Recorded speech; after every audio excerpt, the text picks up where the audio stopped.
Gálatas 3,13. Vamos começar com esse versículo. Cristo nos resgatou da maldição da lei, fazendo-se maldição por nós, pois está escrito: maldito todo aquele que for pendurado no madeiro. Cristo nos redimiu de quê? Da maldição de quê? E o que é a circuncisão? É voltar para a lei, voltar para os pobres rudimentos. E eles não percebem isso porque eles não sabem como dividir os 11 apóstolos de Paulo. Eles acham que Paulo e os outros apóstolos são um grupo unido, mas temos evidências de que os inimigos de Paulo eram os apóstolos, como já aprendemos com as evidências escritas.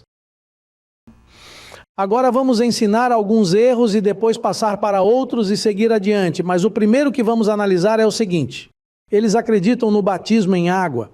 Eles acham que todos os membros devem ser batizados. Eles negam o batismo católico, que é por aspersão, que é um pouquinho de água quando são bebês. Eles dizem que Cristo foi batizado como adulto. Portanto, deve ser batizado como adulto. E então eles batizam os adultos.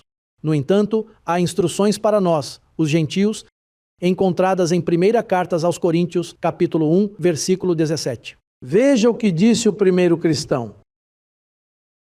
Paulo foi o primeiro a ser chamado de cristão. Os apóstolos eram chamados os do caminho, mas o primeiro cristão, quando Cristo lhe apareceu, indicou isso a ele. 1ª Carta aos Coríntios 1,17. Pois Cristo não me enviou para o quê?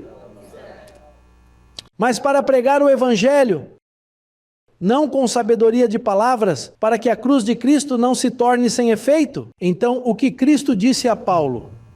Não batize. E disse também aos seus outros companheiros para batizarem? Não, Paulo foi o primeiro. Ele diz: eu o primeiro, portanto o primeiro. Ao primeiro cristão disse ele: você não pode batizar, isso é um rudimento. Portanto, os protestantes, os pentecostais, quase todos os grupos cristãos batizam os crentes. Até mesmo grupos satânicos batizam, as testemunhas de Jeová batizam, os mormons batizam. Todos eles estão cortados no mesmo formato. Agora, uma pessoa na graça não é batizada na água porque ela está fermentando a massa. Um pouquinho de fermento leveda a massa. Ele está adulterando a pureza do evangelho da graça. Portanto, ao primeiro cristão, o primeiro líder diz: Cristo não me enviou para batizar. Isso é prova suficiente para você?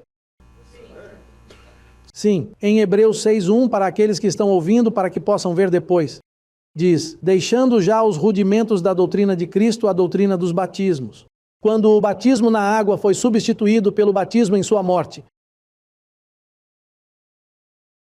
Romanos capítulo 6, versículo 3. Diz: sabendo que nós que fomos batizados em Cristo, fomos batizados na sua morte e não em água.